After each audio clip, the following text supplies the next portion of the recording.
that's what happens. And it was, I was getting, Justin had been born by that time, and I was starting to freak out. And then a guy called Noel Fox that ran a publishing company called Sunbury Dunbar, but I'm just take that Silverline Gold Mine. Sunbury Dunbar was my first publisher, and he, for some reason, saw something he liked in me, and he signed me. And I'm like, he said, look, don't worry about trying to get songs covered. Just write yourself an album. And I said, no, I don't have a record deal. He said, I know that, but we'll get you a record deal. So I'm not sure I believed that, but a friend of mine had an extra ticket. I was too broke to pay attention. And he had an extra ticket. We went to Murfreesboro, Tennessee, to Murphy Center. We saw Bruce Springsteen and the E Street Band. And Bruce came out, and he opened the show with Born in the USA. And it was like one of those light bulbs in a cartoon goes off over a character's head. And I went home and commenced to write myself an album.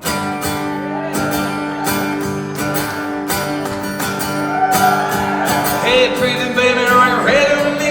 It's your good rockin' daddy down Tennessee. Just out on some bound for San Antonio, radio blasting and a bad dog gone. There's a speed trap overhead in San Antonio, no local, you're gonna shut it down.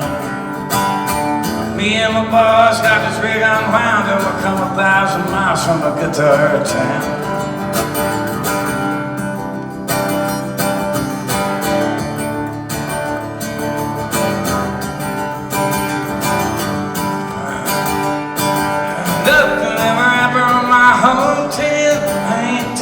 Just hang around. But I heard someone call my name one day. Followed that voice and I lost that way. Everybody tell me you can't get far. $37 in a Jap guitar. Watch, now I'm smoking in a Tesla with a hammer now, rocking a little combo from a guitar town.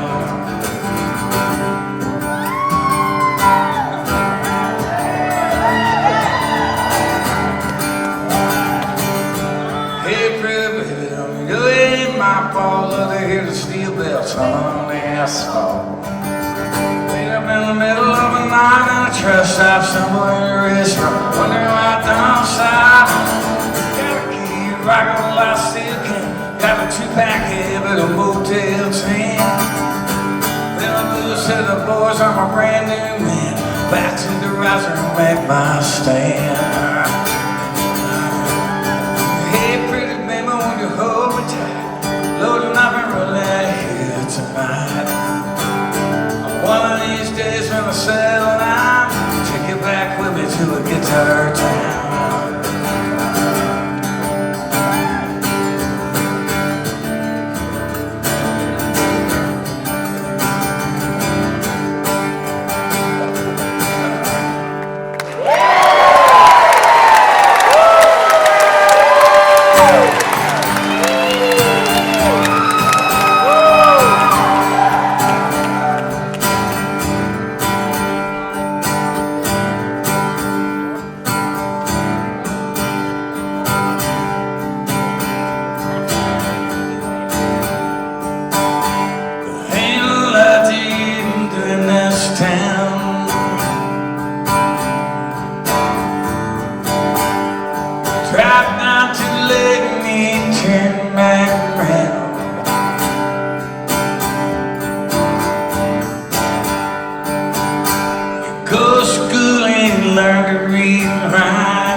On the interstate,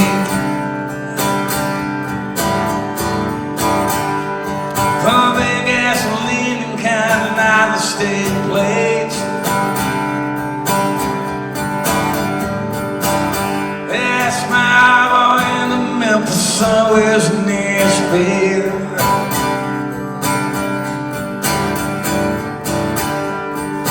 They don't even know there's a town around here now.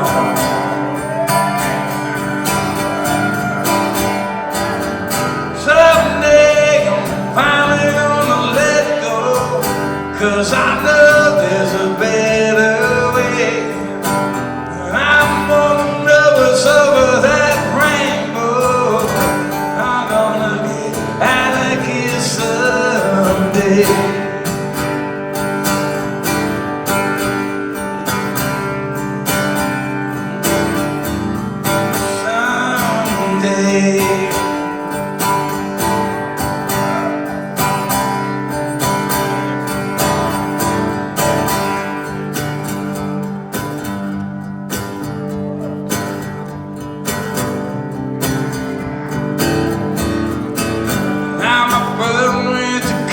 Could play football.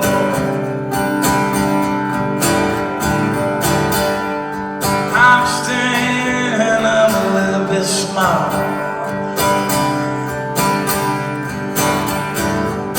I got me a '67 Chevy, she's low and sleep black. Someday I'll put her on that and I said never look back. Someday I'm finally gonna let go, 'cause I know there's a better way. I'm gonna know what's over that rainbow. I'm gonna get out of here someday. I'm gonna get out of here someday.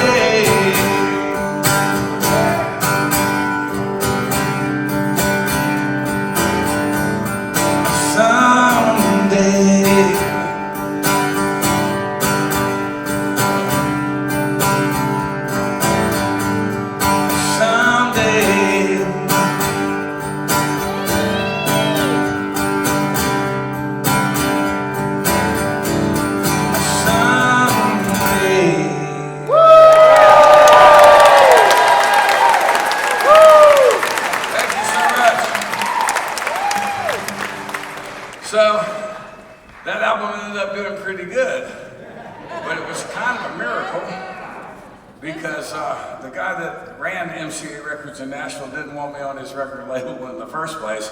He had, I don't know, I guess I was damaged goods or something. I've been around town for a while. I've been in town longer than he had, actually. And I don't know what he had against me, whether it was, you know, don't name names or anything, Jimmy Bowen. But he hired Emery Gordy and Tony Brown to do A&R, to sign bands and singers and produce records. And he said, okay, now go sign whoever you wanted to.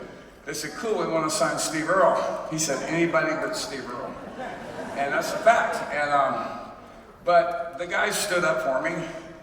And we ended up making that album, and I think Bowen thought that just that we worth the money to put the record out, and it wouldn't do anything. He was convinced of that, and the guys wouldn't argue with him anymore, and I'd fuck off and go back to Texas. But that's not what happened, because the record came out.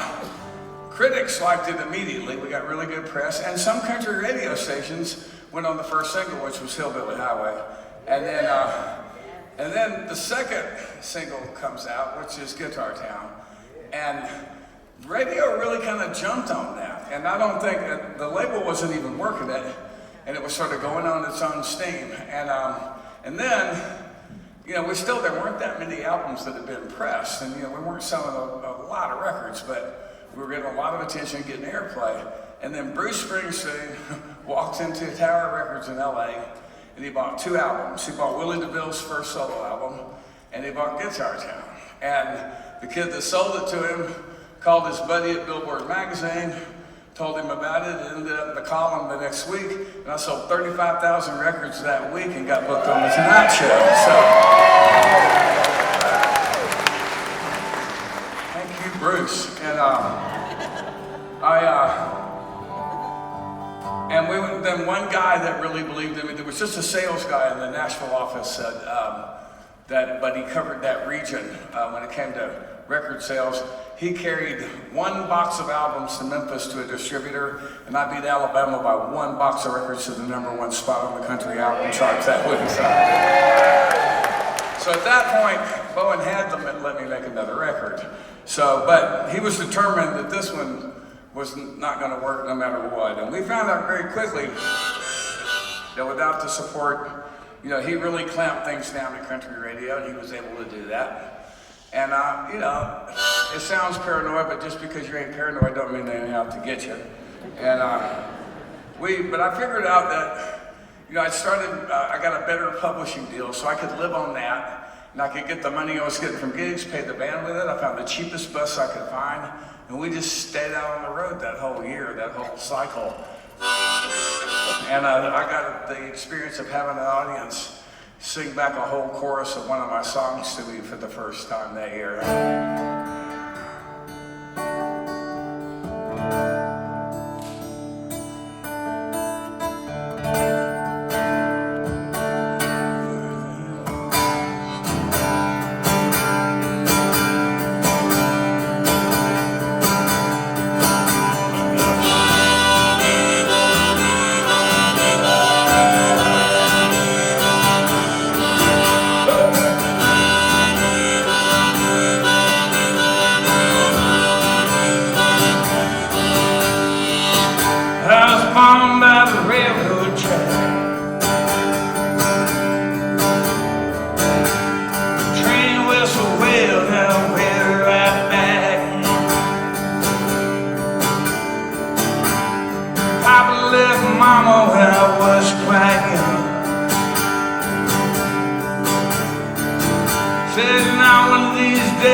played a lot of shows all around the world, and but we still didn't.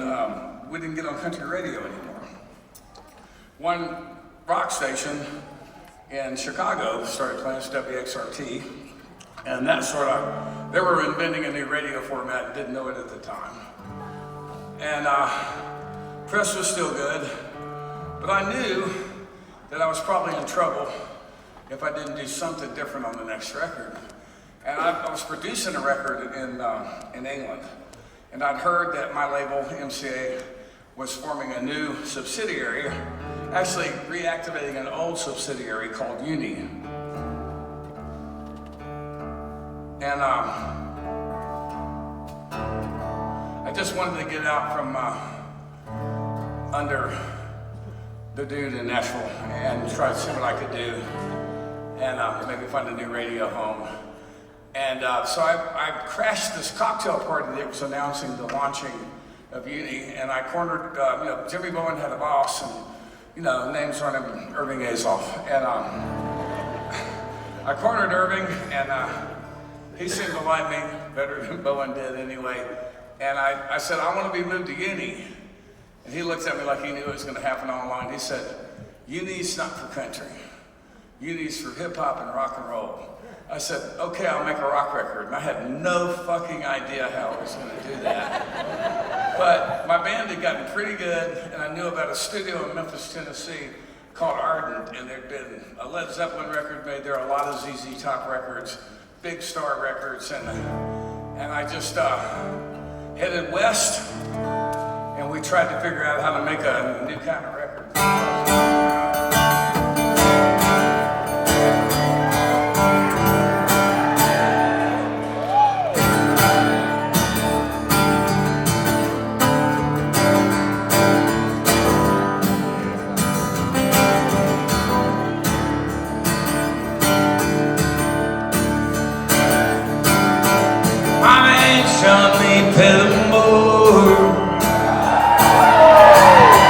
Say my mom, daddy has daddy before. I live so grand that I hear only come to town about twice a year. 500 pennies and some copper line. Everybody knew it made money shine. Grand out of bed, hell it up, I hollered a little thing, hey, for my time, but I've been told, never come back from Copperhead Road.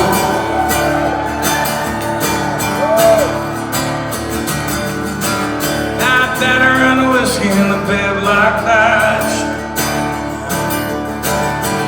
party house with the bases lights. And a share painted on the sign. Shot a coat of primer and I looked inside. And I'm off to turn the engine down. I still remember that rumbling sound.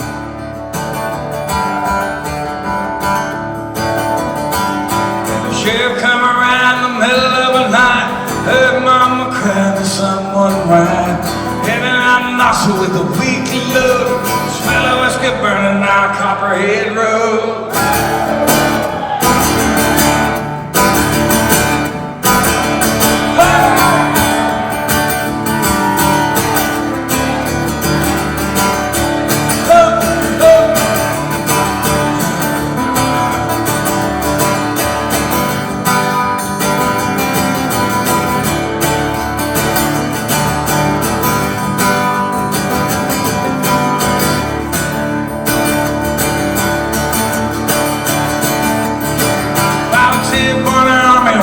Birthday, got a white trash hearse right here in the way. Time to the duty and be his man. I come home with a brand new plan. Big seat from Colombian back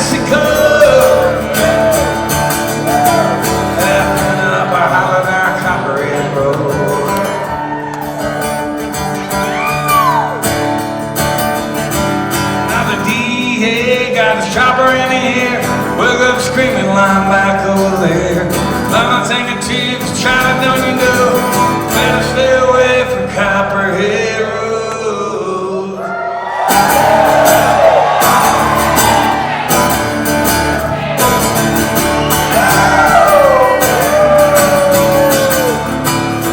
Come on, Copperhead Road. Copperhead Road. How's Copperhead Road?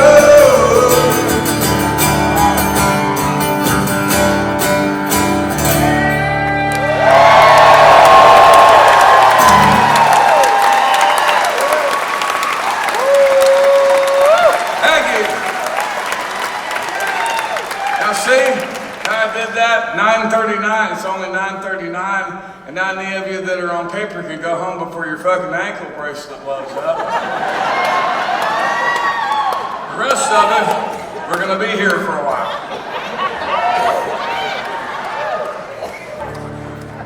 If they don't know, they call it Louisiana. So, that record did pretty good, and you know, we were traveling all over the world, and you know, it's such a short period of time. That's my third album. It's like Guitar Town's 86, Copperhead's 88, and it was things were happening pretty fast. Now, I was no stranger to hard drugs when I got to Nashville when I was a teenager, but I grew up in San Antonio, Texas, and yeah, yay for hard drugs. Yeah. That's scary. But at any rate, I got to Nashville and dope was way too expensive, and I was really broke all the time. I drank whatever Guy and Susanna Clark drank, and that was pretty much it. Then I started making some money and traveling to places where the dope didn't suck, and I got into trouble really quickly. And by the time Copperhead came out, that tour, the end of that tour, we were opening for Bob Dylan, and the whole summer of this, you know, we thought, oh, he'll never go out on the road again. We're so lucky to get to do this. He hasn't been back to the house as far as I can tell. But this endless tour started back then. But I was flying on my every day off I had to San Antonio because I found the methadone program there that would give me take-homes even though I'd never dropped a clean urine in my life. And that's how I got to that tour. And I don't even want to think about how I got to the next tour and the next album, but I did. And I'm proud of that album. The tour circumnavigated. We went literally around the world. I made every single show, and I'm proud of every song on that fourth record, which is called The Hard Way. But I have to admit that the material was getting a little darker.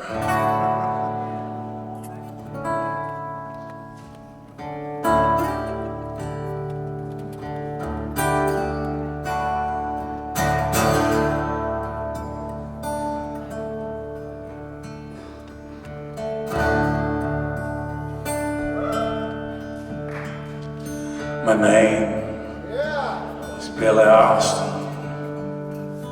I'm 29 years old. I was born in Oklahoma, quarter Cherokee, I'm told. Don't remember Oklahoma, been so long since I left home. Like I've always been in prison, like I've always been alone. Didn't mean to hurt nobody, never thought I'd cross that line. I held up a filling station like I'd done 100 times. The kid done like I told him. He lay face down on the floor. I guess I'll never know what made me turn and walk back to that door.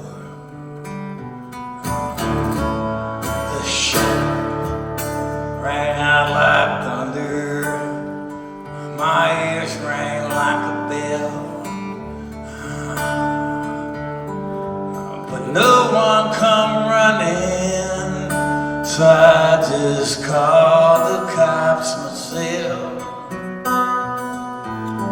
They took their time to get there, and I believe I could have run. I know I should be feeling something, but I never shed tear one. Hell, I barely made the papers, so I only killed one man. But my trial was over quickly, and then a long, hard wait began. My court-appointed lawyer could not look me in the eye.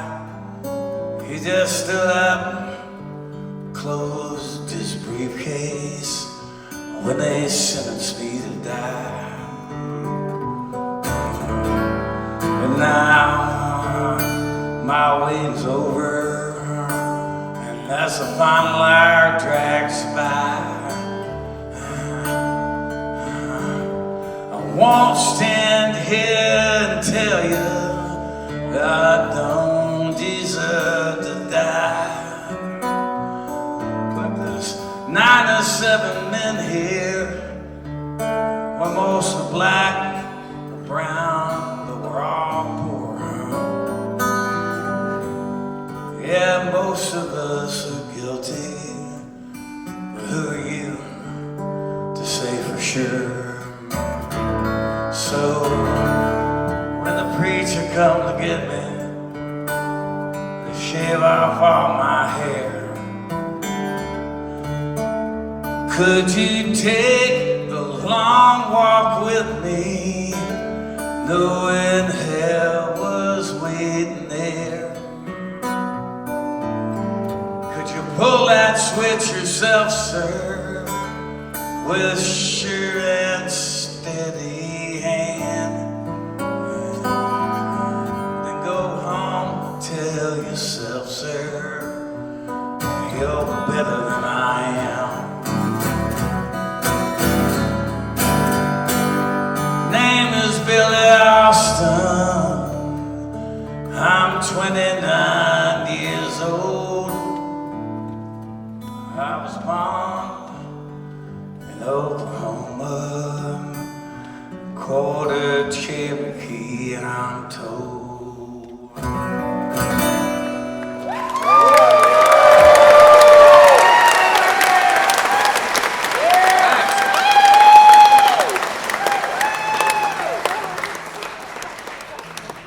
So then I dropped off the face of the earth, and it would be 4.5 years before I'd write a song or make a record. And you know, if you find yourself in the kind of trouble I was in, and somebody suggests to you that they might be able to help you go someplace like Sierra Tucson or the Betty Ford Center or Hazelden or Cumberland Heights down in Nashville, fucking go, because it's not easy to do nowadays. But I was hard-headed, and I slipped the net on 3 interventions, and finally I went to treatment because I got locked up. I caught a drug charge finally. I got 11 months and 29 days for a simple possession of 1/10 of a gram of heroin on my first offense, which sounds harsh unless you consider I didn't show up for my sentencing hearing, and that'll piss the judge right off. So I get there, and luckily, you know, in those days there were some programs, and my lawyer talked them into letting me go to a place called Buffalo Valley in Wall, Tennessee. Now, there were a lot of inmates there because there were programs like that. About half of us the men in that facility were furloughed from different jails in Tennessee and Alabama. And I didn't go to get clean. I went to get out of an orange suit.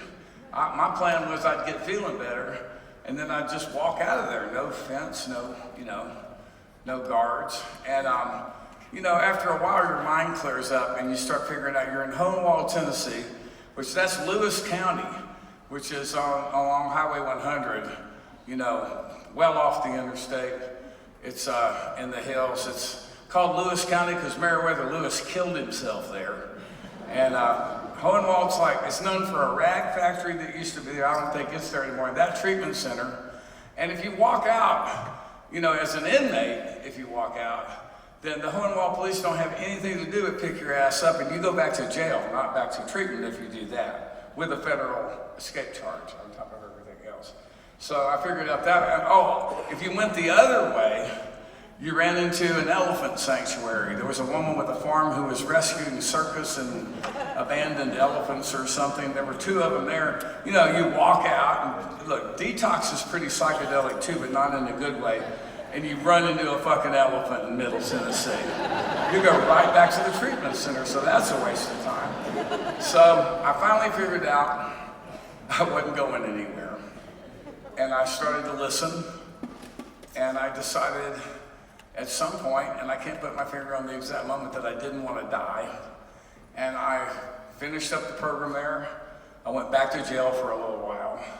And when they released me, I called a friend of mine. I wouldn't even go out the front door. And he came and picked me up, took me home, and I went to my first meeting in the free world the next day. That was 31 years ago, and I've been clean ever since.